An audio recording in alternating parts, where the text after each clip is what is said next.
I watched through the one-way glass as my parents shifted uncomfortably in the leather chairs of the bank's executive conference room.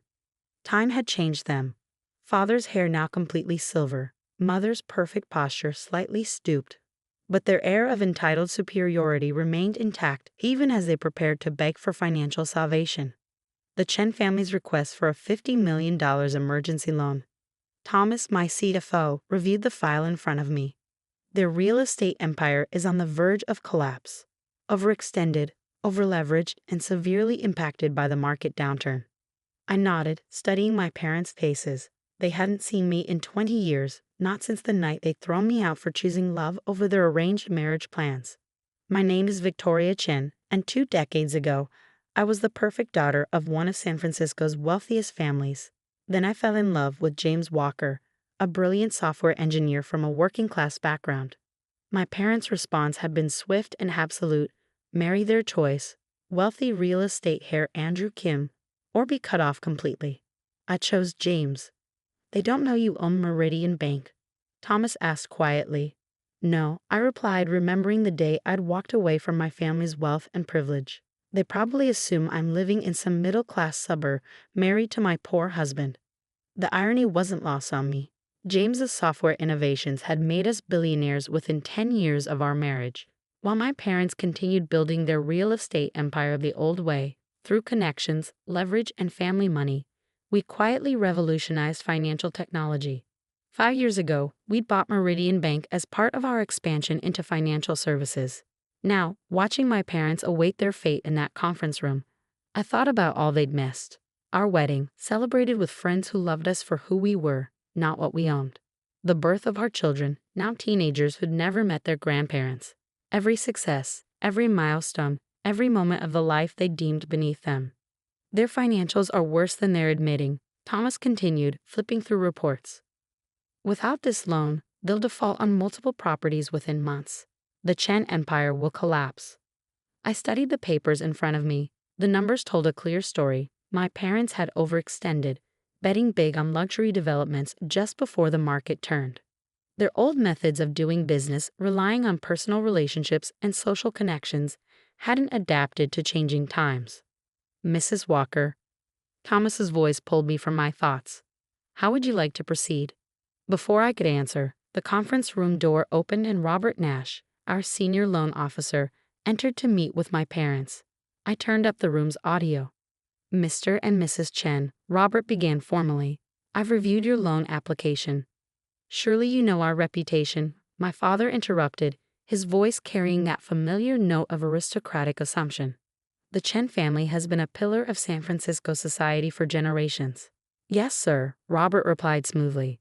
However, in today's market, reputation alone isn't sufficient security for a loan of this magnitude. My mother's back stiffened. We have collateral. Properties, assets, all heavily leveraged, Robert countered. Your debt-to-equity ratio is concerning and your recent projects have significantly underperformed projections. This is merely a temporary setback, my father insisted. The market will turn. When? Robert asked simply. Your nearest loan payment is due in 6 weeks. Without this financing, you'll default on at least 3 major properties. The silence that followed was heavy. I watched my parents exchange glances, decades of certainty in their own superiority crumbling in real time. Perhaps, Robert continued carefully, you have other resources, family members who could assist. My mother's face tightened. Our only daughter is no longer part of the family.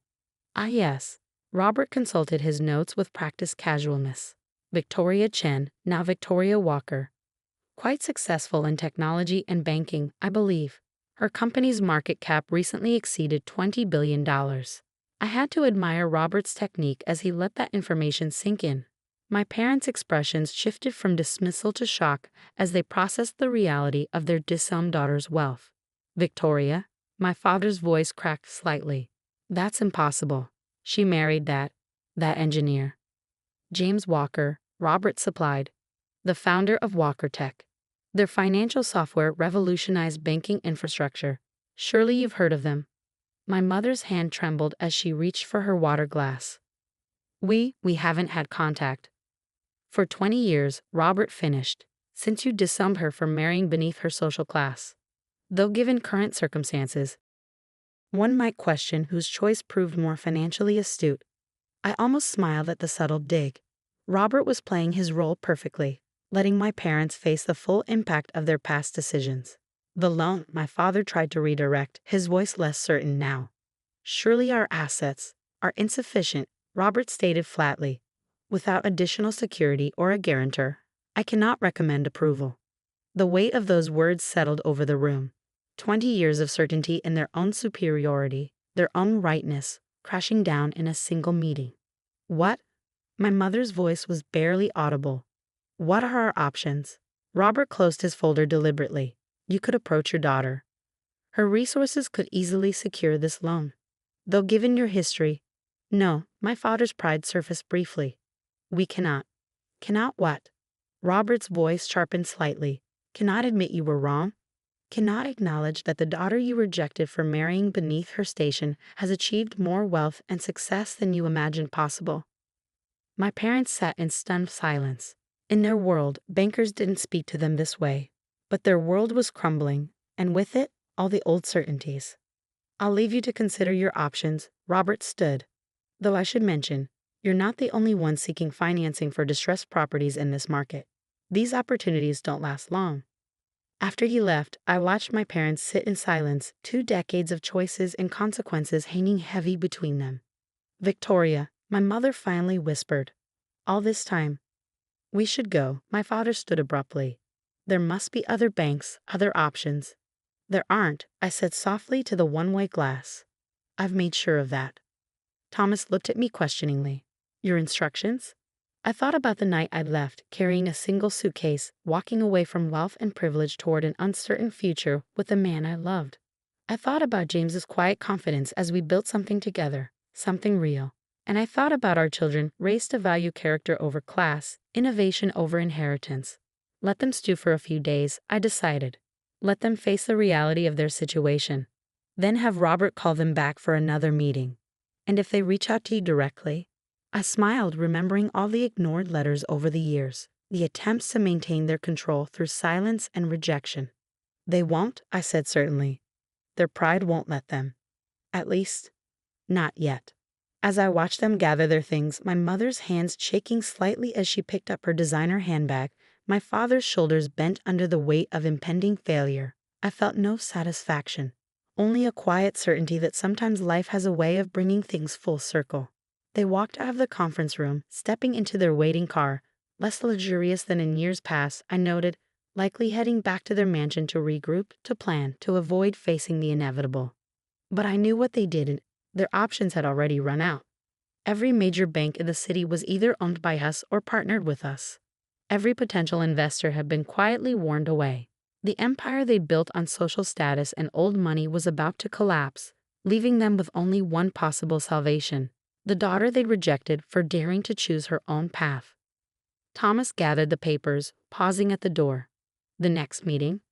3 days, I decided. Let's see how they handle the wait. As I stood to leave, I caught my reflection in the glass. Successful, confident, self-made. Everything they'd feared I'd never be without their guidance and control. Oh, and Thomas, I added, make sure Robert mentions that Meridian Bank recently came under new ownership. Let them start wondering exactly who they're dealing with. 3 days stretched into 5 as my parents explored every possible alternative to facing their situation. Through our extensive network, I tracked their increasingly desperate attempts to secure financing elsewhere. Each inquiry met with polite but firm rejections. They've started selling assets, Thomas reported, setting a folder on my desk.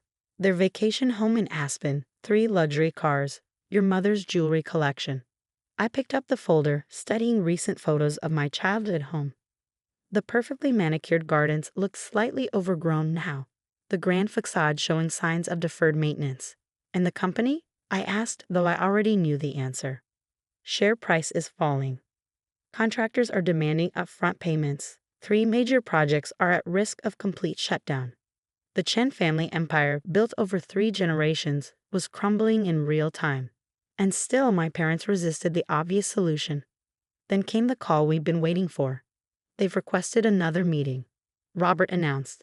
but with one condition. They want to meet the bank's owner. I closed my eyes briefly, 20 years of memories washing over me. Set it up. Tomorrow, 10 a.m. That evening, I told James about the meeting. He listened quietly as he always did, his brilliant engineer's mind processing the implications. "Are you sure about this?" he asked finally. "We could buy their properties through intermediaries, save their company without revealing yourself." I shook my head. "No, they need to understand exactly how wrong they were. About you, about me, about everything they thought they knew about worth and value." He pulled me close, and I breathed in the familiar scent of the man they deemed unworthy of their daughter. "Whatever you decide," he said softly, "I'm with you, just like always." The next morning, I dressed carefully, not in the designer labels my mother had insisted were essential to our social status, but in a perfectly tailored suit that spoke of confidence rather than wealth, success on my own terms. I'd arrived early, watching through the one-way glass as my parents were escorted into the conference room. They looked tired, the strain of impending financial ruin evident in their postures. "Mrs. Walker." Thomas appeared at my side. "They're ready." I took a deep breath. Let's finish this. The moment I walked into the conference room, time seemed to stop. My mother's hand flew to her throat, her face draining of color. My father half rose from his chair, sinking back as recognition hit him fully. "Victoria?" my mother whispered. "Hello, Mother." "Father." I took my seat at the head of the table, noting how their eyes tracked my every movement. "I believe you wanted to meet the owner of Meridian Bank." The silence that followed was deafening. 20 years of rejection, of pretending I didn't exist, shattered by the reality of their current situation. "You," my father's voice cracked. "You own the bank." Among other things, I kept my tone professional.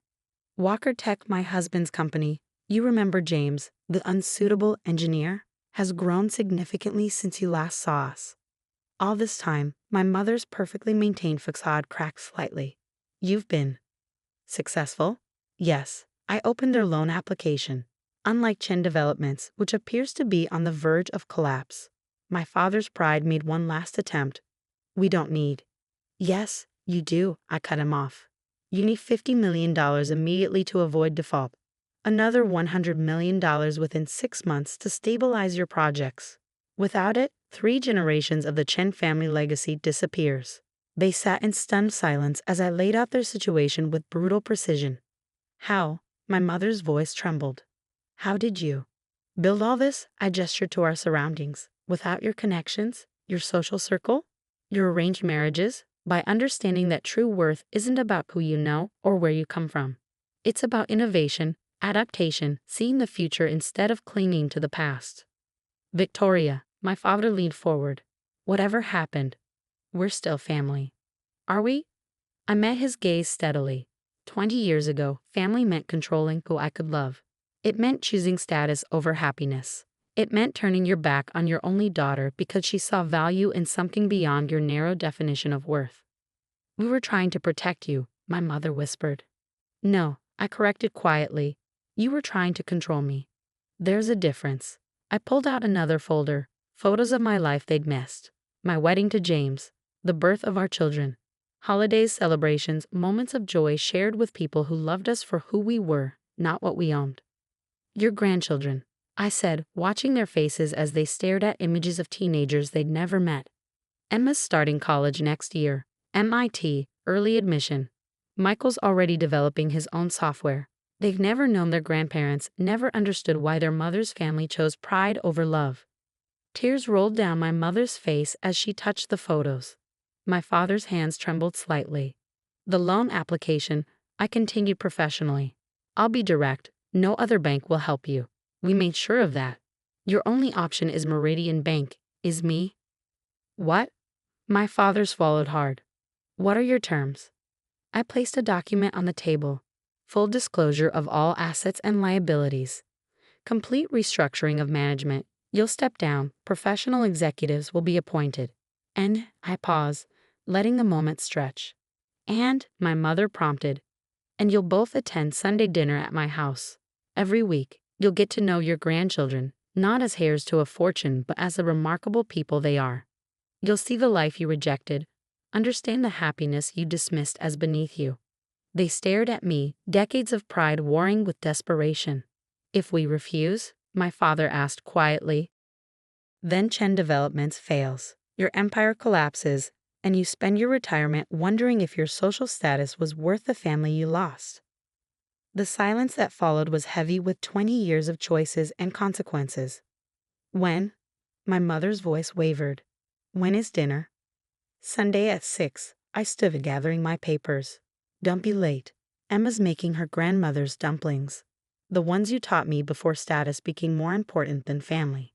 As I walked to the door, my father called out, Victoria, we were wrong. I turned back, seeing for the first time not the powerful parents who'd shaped my childhood, but two elderly people facing the consequences of their choices. Yes, I said softly. You were. The question is, are you ready to make it right? The following Sunday, at exactly 6 o'clock, a car pulled up to our house. Not their usual luxury vehicle, but a modest sedan. I watched through the window as my parents approached the door, clutching a bottle of wine and looking more uncertain than I'd ever seen them. Emma opened the door, the granddaughter they'd never met welcoming them with her father's warm smile and her mother's strength. You must be my grandparents, she said simply. Come in. Dinner's almost ready. As they stepped into the home I'd built with the man they'd rejected, I saw them take in the success their narrow vision hadn't been able to imagine, not in designer labels or imported furniture, but in the patents framed on the walls, the prototypes of James's innovations, the awards for contributions to technology and finance. Welcome, James stepped forward, the unsuitable engineer now a respected innovator. We've been waiting a long time for this. And as we sat down to dinner, 3 generations at one table for the first time, I watched my parents begin to understand what they'd really lost 20 years ago. Not status or social position, but the chance to be part of something genuine, something built on love and innovation rather than privilege and pride. It wasn't forgiveness. Not yet. That would take time, effort, and genuine change on their part. But it was a beginning. A chance to rebuild not just their company, but something far more valuable. A family connection based on who we were, not what we owned.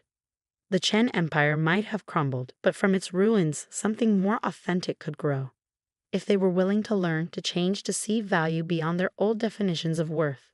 As Emma served her dumplings, perfect replicas of her grandmother's recipe, learned from my memories rather than direct teaching, I saw tears in my mother's eyes.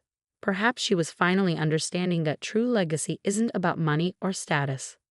It's about the connections we build, the love we share, and the courage to choose what's real over what's expected. The future would be different from anything they'd imagined, but maybe, just maybe, it would be better than the life they tried to force me into all those years ago.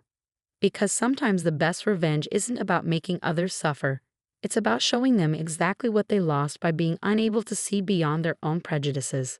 And as we ate together, this broken family taking its first steps toward healing, I realized that success truly is the best revenge, not because it proves others wrong, but because it proves you right for believing in yourself when no one else would.